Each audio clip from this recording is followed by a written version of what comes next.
Well, guys, it's a new year. Know what that means? I get to belt out some fresh new tunes. Put new noob juice in the noob cup? No, true, both those things. I was gonna say we've got a new Dragon Ball game to review. Here goes! Give me all you've got.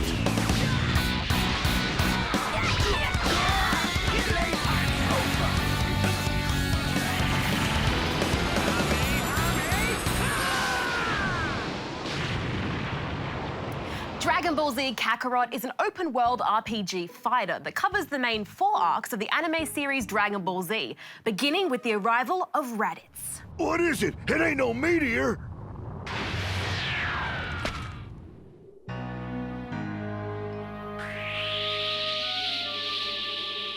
It's fair to say if you're someone like me who hasn't watched the show, you're probably going to be pretty confused about who's who and what's going on.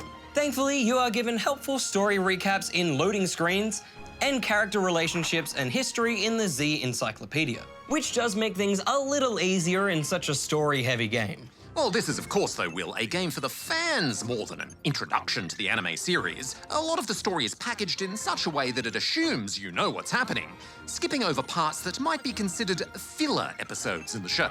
Yeah, there's a lot of time jumping between plot points, but it does keep things moving, which leaves time for DBZ's favourite 2 activities, fighting and yelling. Fighting and yelling! Fighting and yelling! Fighting and yelling! Ah! You and this planet are as good as space dust!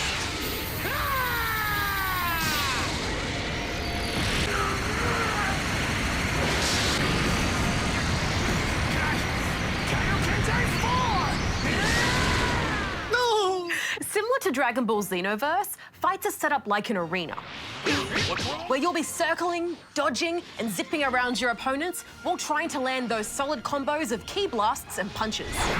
You asked for it. Underestimate me! Though it does feel more on the side of button mashing, you do have to lean into some strategy and react to what your opponent is doing.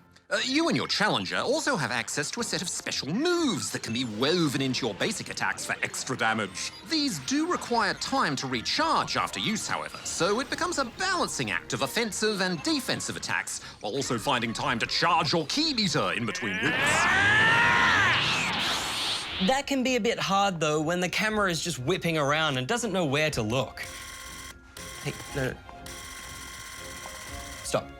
Because you're tethered to your opponent, particularly flashy fights can get very messy as you're thrown back, tossed around, or trying to dodge super attacks. One-on-ones aren't too bad, but when you're being piled on by a bunch of Cybermen or a small squadron of robots, it can become pretty chaotic.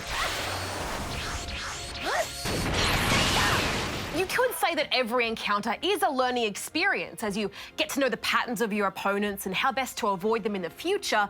But yeah, it's kind of hard to get a grip on the controls when you're fighting the game itself. Outside of combat, you can explore notable areas of the Dragon Ball Z universe in free roam. Wow! This town is huge! Collecting Z-orbs, taking on side quests, and gathering ingredients to cook with. These tasks are never forced on you outside of their introduction, but I thought they provided a nice break and a chance to engage with characters in a way you otherwise wouldn't in a straight-up fighting game, like sitting down for a nice meal with Chi-Chi. That was delicious! There are also practical benefits to exploring the RPG side of Kakarot.